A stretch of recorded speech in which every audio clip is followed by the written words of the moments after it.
Okay. Uh, you can tell I was just looking at those links you sent me. Uh, okay. So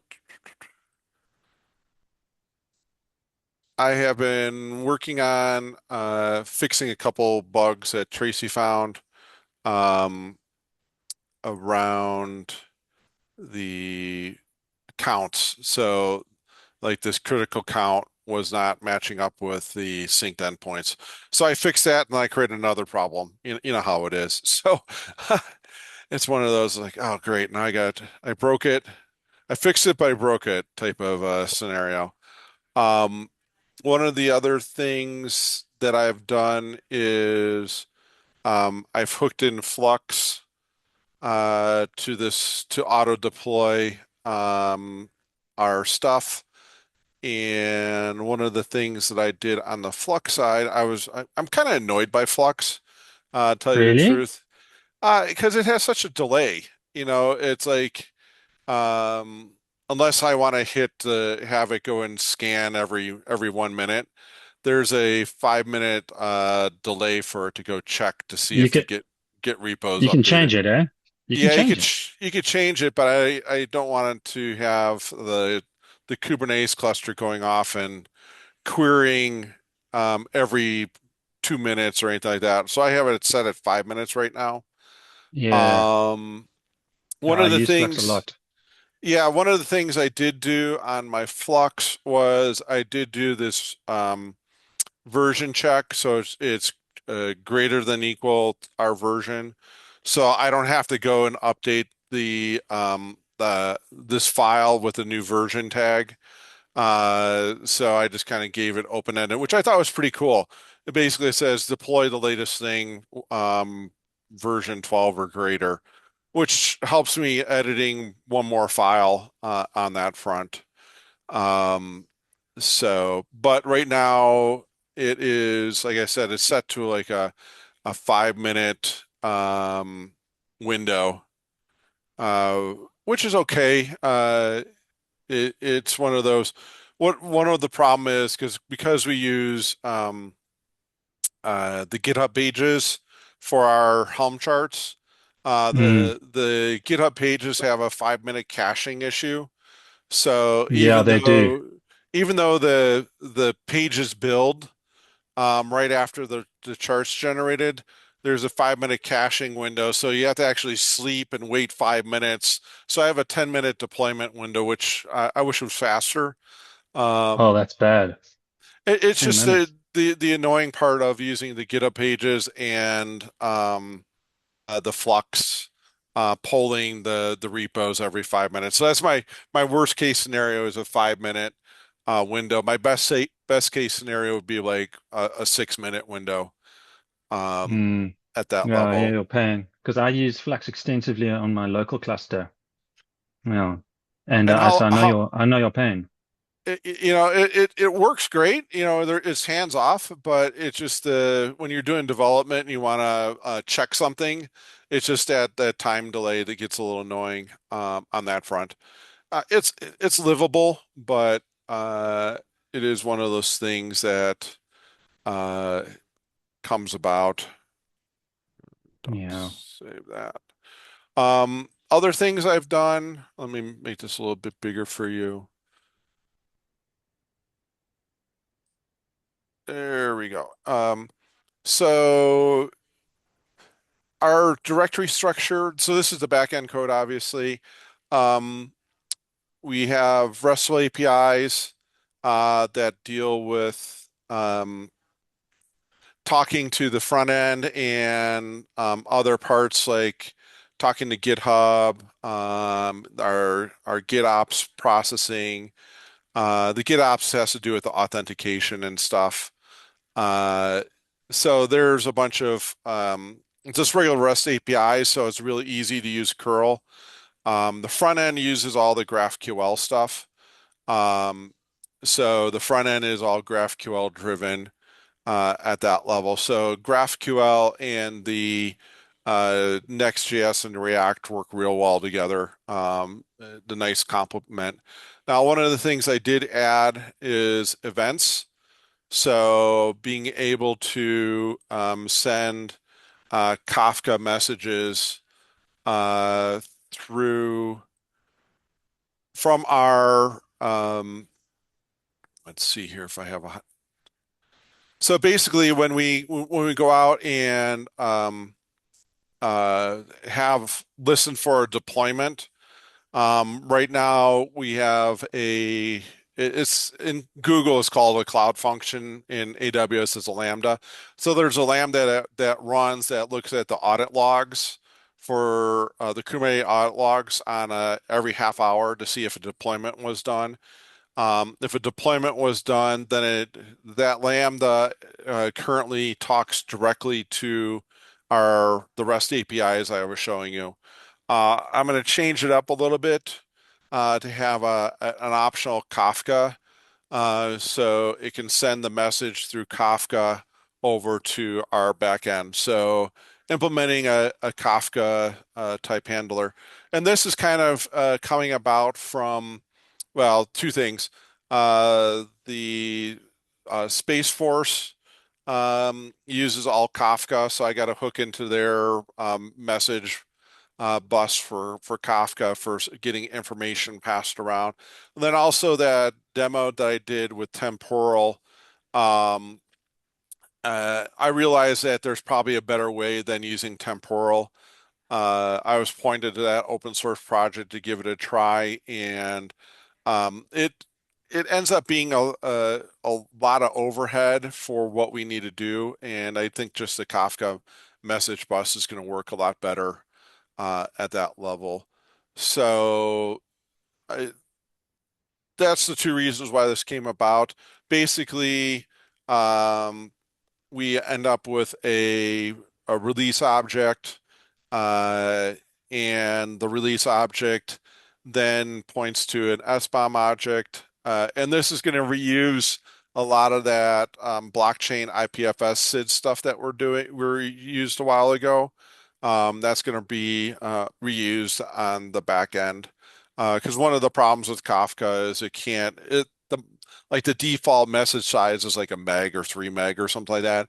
And I've seen S-bombs that are 10 meg, especially for those. 10 meg. Oh yeah, you download like one of those Docker images that's like 8 gig.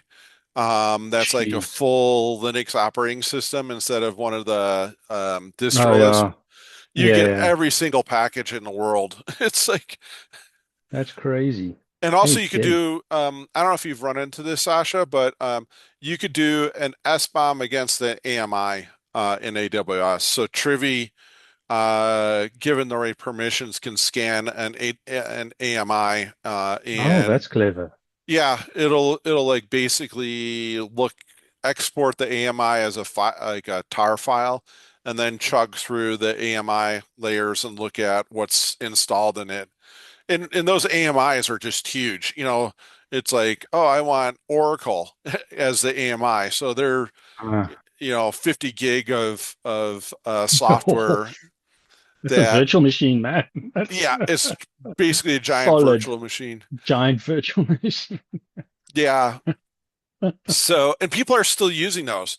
It's weird. I've run across people installing Docker in an AMI and then deploying a container to Docker inside of an AMI instead of just going to That's crazy. Did we lose Steve or did I die? You can hear you, Sasa. we can hear you, but we can't Uh, see you. You're frozen. Yeah. uh, Yeah, you're back oh, now. Ah, it's what? Okay, sorry. Sorry, Steve. Carry on no there. problem. So that's what's been going on. We have the release coming up in 2 weeks, and I'm going to go ahead and should have all the issues wrapped up. Sasha on my to-do list is still to verify that the SMTP for sending through um, the registration, the sign-up page is working. Mhm. So Mhm. I may come back and bug you to help me test that. I'll ping you on Yeah, yeah. Discord. Yeah, Steve, I'm supposed to help you with testing before the end of the month, right? You need Uh, somebody. I may bug you. Do you need? What do you have stuff running in your Kubernetes cluster? Yeah, lots of Okay. stuff. Okay. I'm building a enterprise platform at home. Okay. That's what I've built. Uh, Yeah. And what are you using for the Kubernetes control plane? Are you using like K3? yeah, K3s. It works so darn well. Okay. Lightweight. I have to have a lightweight, right? Because I'm running it on Pies, and I Yeah. don't want all my compute being wasted on just running Kubernetes, right? Right. Okay. So you're on Mm. K3. All right. I have to see. So one of the things that we do on the deployment side is like in GKE and AWS. I know definitely for GKE is on by default. Any deployment that happens by Kubernetes when Kubernetes schedules the pod and it goes and fetches the image to do the schedule of the pod. That gets by default sent to the what is it in the log stack in Google, so we can query the log stack to check for deployments. I think in AWS it does the same thing, but I don't know if it's 100% turned on by default. But it would just be a simple Terraform enablement to have that stuff go to Stacked CloudWatch. Mm. I can't remember the different names of the tools in the different clouds. But we would have the Lambda look at the CloudWatch at that level. So the K3 side, um, I think we have to enable some stuff to have it go the Kubernetes output from the control plane to go to standard out that we can capture. Uh, Um, there's a little bit of tricks on that side. It's doable, but we'll need to take a deep dive into that. Just because it's turned off by default on K3s. And we'll use that yeah, same thing. So basically the goal is instead of us creating like a Flux event hook or an Argo CD event hook in having people deploy another um, item into the cluster, that we're just looking at the output of what the control plane's doing. It kind of gives us a one-stop shopping because all the messages are going to be basically the same. yeah, Kubernetes, they kick out the same JSON no matter what cloud it's on. yeah, Uh, exactly. so it's just a lower path forward. Like Tracy said, we want to get people to adopt easily.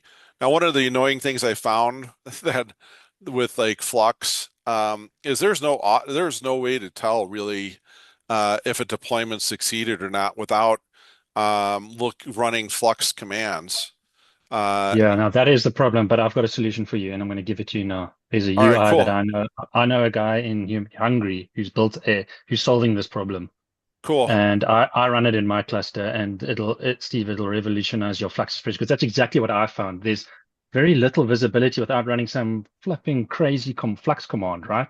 Yeah, And I can recommend also installing the MCP server on your local machine just to help with that sort of stuff because it gets crazy.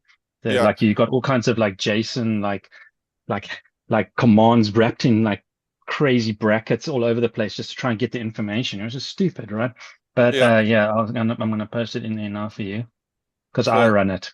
Yeah, And because I and also found the same does problem. but does that need access to the cluster to talk to the cluster? It Or- uses your kube config. Okay, so it uses a queue. So it still needs to talk to uh it, the UI talks to Flux and Flux talks to the cluster through your kube config. Yeah, exactly. Yeah. It's talking, it's very nice. Yo, it works so well. Yeah, that's the hard part because when you get into um enterprises that have a lot of security, you can't run a kubectl against production. You know, Yeah. and Well, I mean, that comes down to your role groups, right? Yeah, for and your you can't, roles. and then you can't run Flux against production, that type of thing, even though you're all going to be doing it in read-only modes, that type of thing. So, send it to me anyways. But that is the tricky part is trying to figure out how to get this information passively. There it is. So it's still being developed, and there is enterprise available. So they have enterprise. This guy's really he's a genius. You can self-host it, but I think that's where he charges. That's where you get charged, but it's not expensive, I don't think. Yeah. And I just run the free version on my local machine, but I even took the binary because it's written in Go and shoved it into a container and then just made it start up every time. And now I have access to my Oh, Kubernetes nice. cluster. So From Kubernetes, so you put it in there in from the Kubernetes, inside, I put it inside Kubernetes. And now I've right? got my own UI, and I just expose a port or do a port forward to that, or Right. Right. So you're yeah. just running it as Yeah. another. Yeah, exactly. But it works amazing, man. This thing is so cool. Yeah. All right, cool. That's good to know. Um, so that's kind of where we're at with the updates. Trying to think what else. There's not too many things left on the to-do list. The only other thing is I have to translate the cloud function over into a Lambda for AWS, and I have to do a bunch of testing around AWS. Um, so just to make sure that we're able to gather the deployment from the AWS side of things. Uh, and then after that, after I do the Lambda, I'll dive further into the Kafka events. Trying to think. Um, Steve, yeah, go yeah, ahead. I think you added one comment regarding that backend application. Yep. Can you just explain what was the issue there? Uh, so the backend application, let me share it again. Mm-hmm.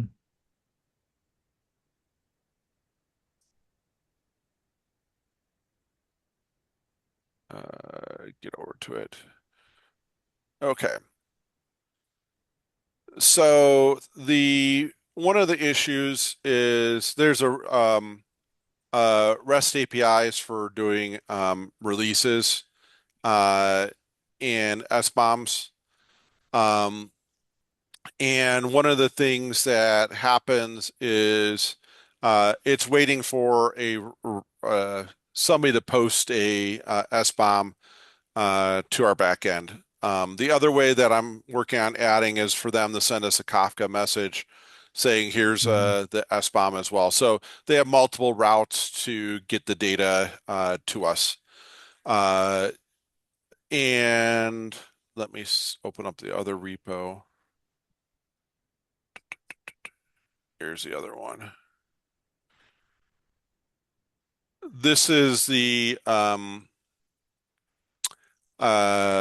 cloud function that goes out and does a bunch of work to look at the audit logs. So we go fetch the GKE audit logs, um, basically parse them. So this is the query that we use to look at this is at least on GKE, the audit logs. And then from there, we're able to then go ahead and grab the containers, the image information, and then it will automatically go and look for SBOMs. If the SBOM is part of the attestation, or if we have to go ahead and derive the SBOM from the image. All this work, what it does is it puts together the information to go ahead and do the release. So eventually it'll go ahead and basically uh, do the post to that RESTful API endpoint. I'm going to make this also have a if-then statement. Basically, if it started with a Kafka, Kafka endpoint, it can send the information via Kafka, or it can do the direct post to it. This is a function. This Go needs to be reworked to fit into the AWS um, audit trail. So instead of us looking at GKE, we would be looking at CloudWatch filters to get the information. So the goal of this program is to um, be installed into the cloud provider, have read-only access to the audit logs, the Kubernetes audit logs, and then extract the information that we need, and then be able to send that information over to Ortelius. So instead of us having to have a read-only RBAC into the cluster itself, we skip that so we're not impacting any production clusters by asking for additional access. We'll just ask for access on the audit log, which is going to be easier to get security granted around that. So that's kind of the process. And this is where I was talking about Sasha's K3S. We'd create another one for K3S because K3S is going to kick out its audit information a little bit differently. And we could use different commands with K3S since it's a more of a local type of environment, not like a production environment. Does that help clarify it? Yep. Yeah, I just want to make sure I understood it. So yeah, that makes sense. So there's no RBAC service account that you need to No, ask for, right? And correct. so you would probably just need to access it, from the hyperscalers logs somewhere that it's being stored, right? Is that the idea? Yep. And then you only have to get read-only to those logs instead of touching the cluster. And I suppose you could do that with on-prem too. They always have Yep. well, you hope that the companies have some sort of observability. I've And heard that, it, stories though. Yeah, and that's another route that I haven't explored yet Yeah, is like looking at Prometheus logs at the or open telemetry um yeah, to look at hooking into those yeah. for I run Prometheus at home. Yeah, yeah. So yeah, if you're running Prometheus at home, that may be the way we instead of us going exactly. to the Kubernetes cluster, we go talk to Prometheus. Uh, Exactly. You can eh, scrape it out of Prometheus because it's got the endpoints that you need. yep, Yeah. yep. And I send my logs from Prometheus using a Grafana agent just to test Grafana because I just wanted to test it into Grafana's cloud so they can do all the heavy lifting. I don't have to bother with it on my highs. Yeah. Yeah. It works So that really well. yeah, so the Prometheus may be the better way to go. And then the other one would be Splunk.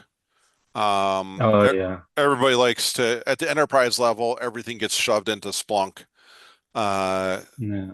for If you've got you the know that money for it. oh yeah. And when you're It's too costly. Jeepers, it's expensive, man. yeah, and especially when you're shoving everything into it every single day and you have to keep it around for 10 years. Oh yeah, like a compliancy rules for like a Yeah, bank or some sort of financial company. Oh, yeah, exactly. yeah. They're Medical data. yeah, terabytes of data that have to be Those saved guys for are killing for, it. for Yes. years. So Splunk would be one of the possibilities, but it would be way, way down on the list. I think Um, many people would probably have Prometheus, right? I As their think so. solution. I think what they would be doing is because Prometheus would forward on to Splunk then. I've Um, never used Splunk because no one here in South Africa can afford it. yeah, exactly, exactly.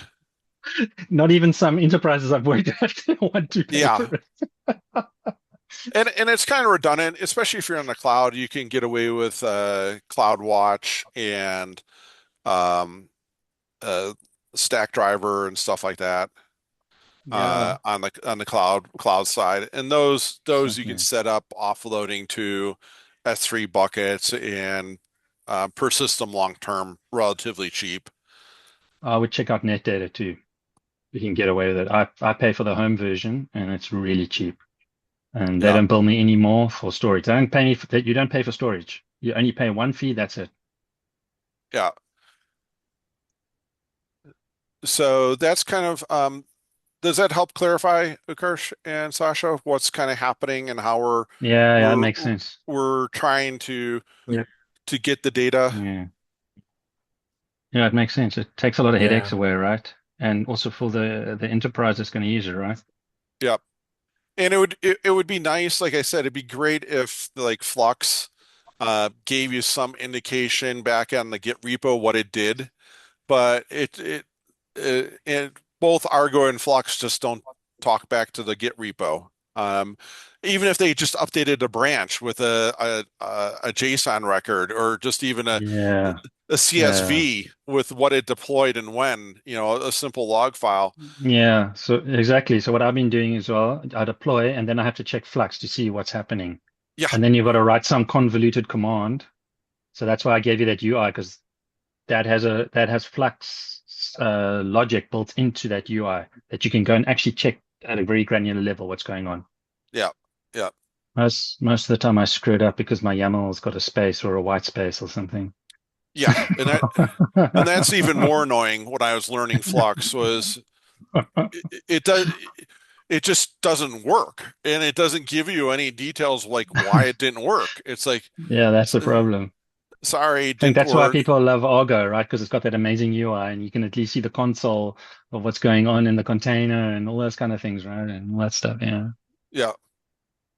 So that's where we're at. I am going to uh do some like I said, I'm going to finish fixing some bugs.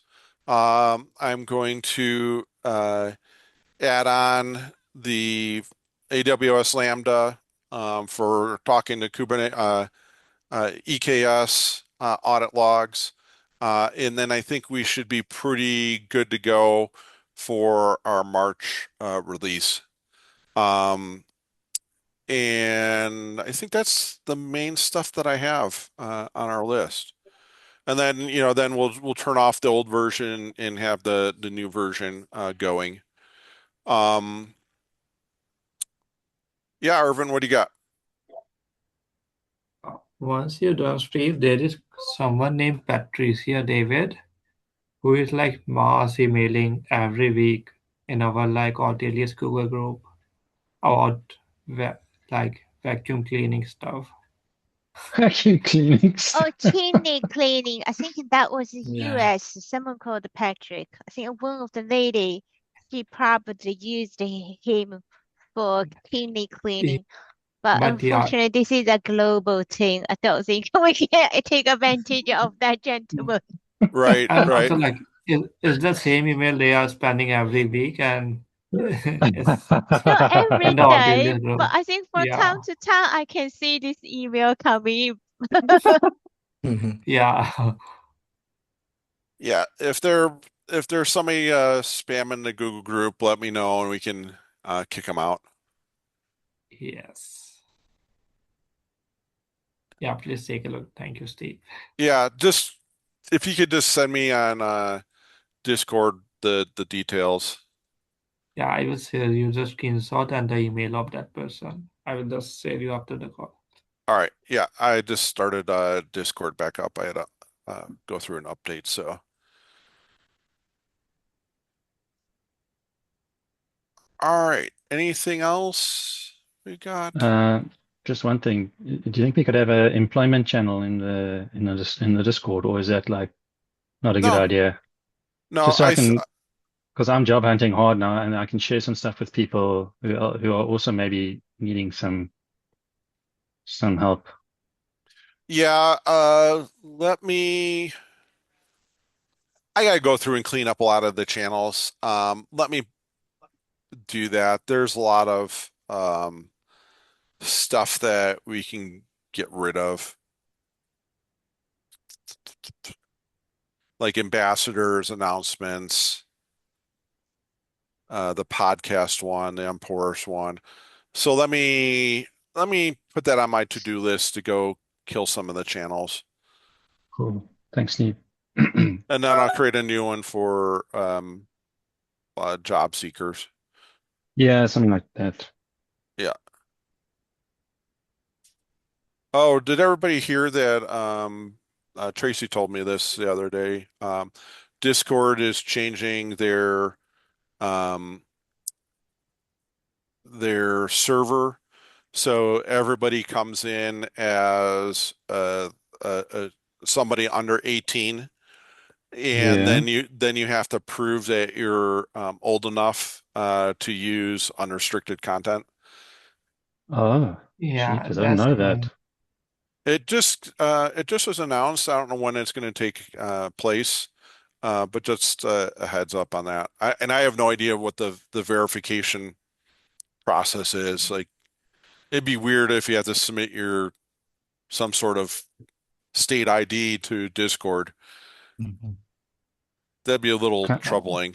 Oh, So, oh, my son Oh, just they're so, putting passed a 18, bouncer. so don't worry about that now. social security number.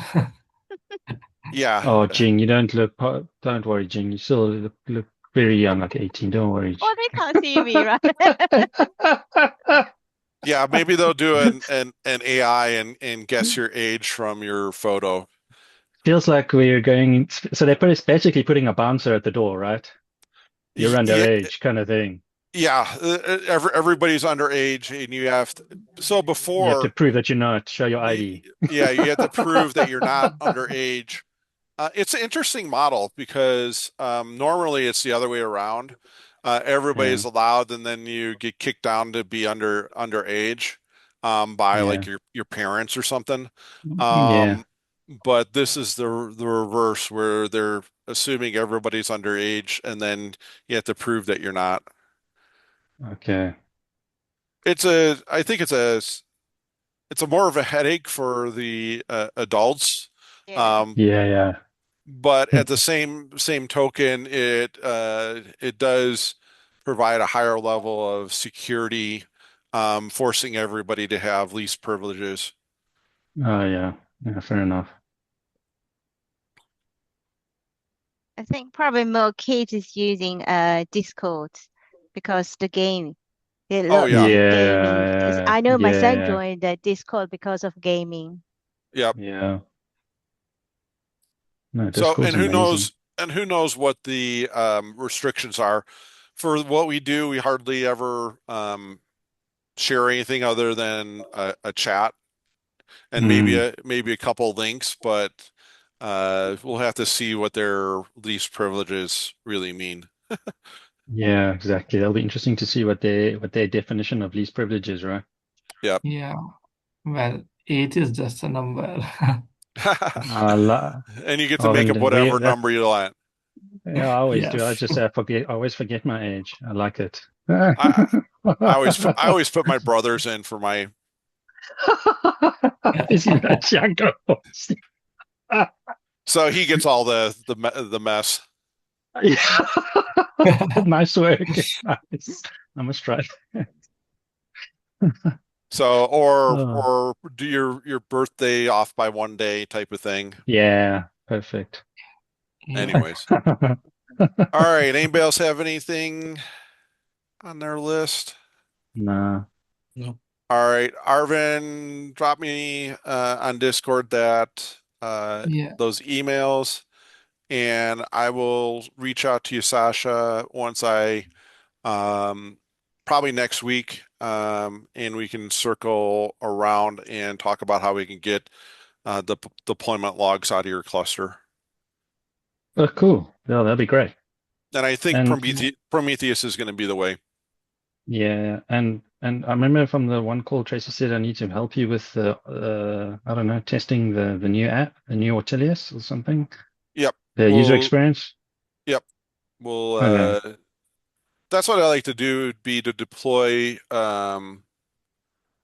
we could either deploy Ortelius to your cluster, but we really need to have the log scraper in place so we can have a full audit very easily, that onboarding process.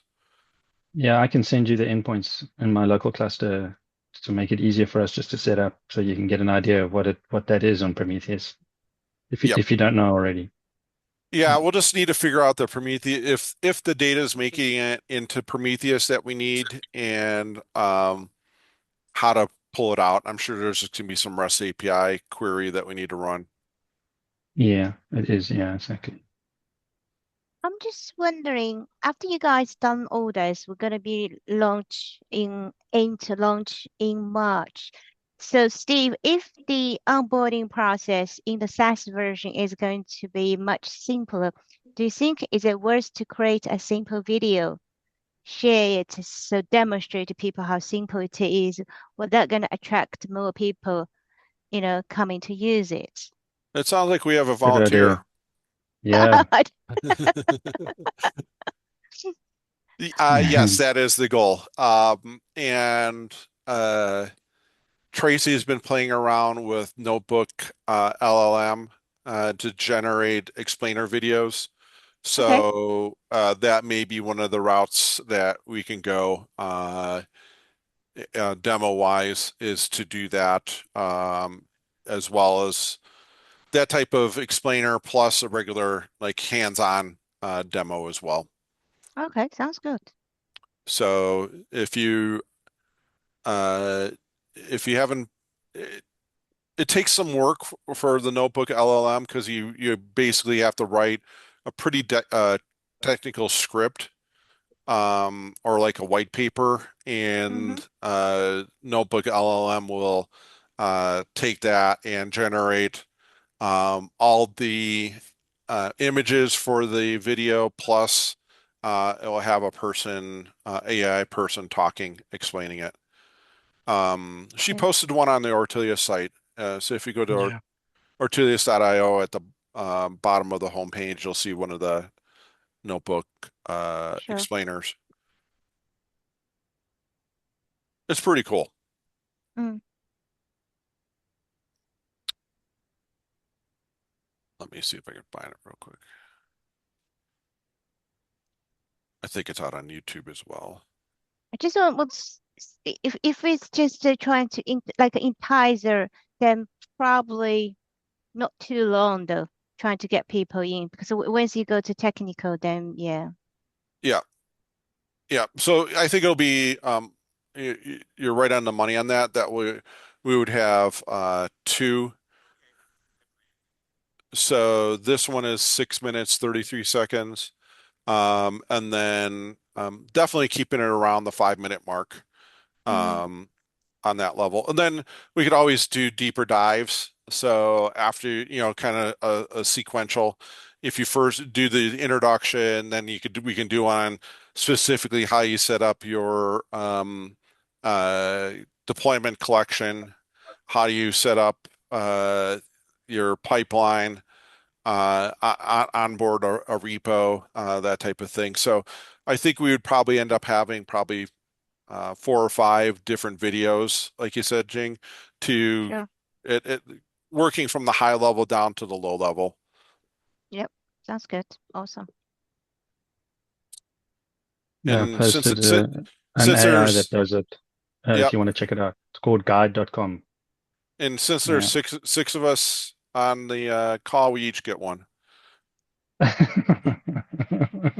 So everybody's going to be doing a video or Cool. the Yeah, I'll do a or video. I'll dig to do that. Yeah. yep. Or an Yeah. explainer, some sort. We'll figure it out when we get closer to the release That's a date. good idea. It's a good idea because Yeah. then you learn the product, right? Too. Yep, Yeah. Let's do TikTok. you're gonna do TikTok. it. You're gonna do a TikTok short. Yeah. We're gonna we're You gonna must do it. see we're gonna see You must do Arvin. it. We're gonna see Yeah. Arvin changing his clothes in between Yeah. in between mouse Yeah. movements. I want to ask because I've been to India, so I want Arvin to do it from a rickshaw in the traffic in the work traffic, going the wrong way.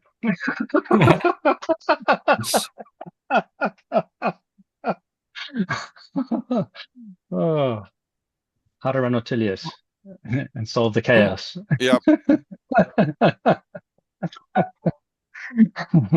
All right, guys, this is going sideways. We're gonna end it there. Yeah. Yeah. Well, Steve, I have texted you the details. Yeah, I'll take care of that. Thanks for finding out. Yeah. Thanks. All right. We'll see everybody. Alrighty. Take care. Okay, cheers. Yes, Bye. bye. Thanks, Sharon. Cheers. Yeah.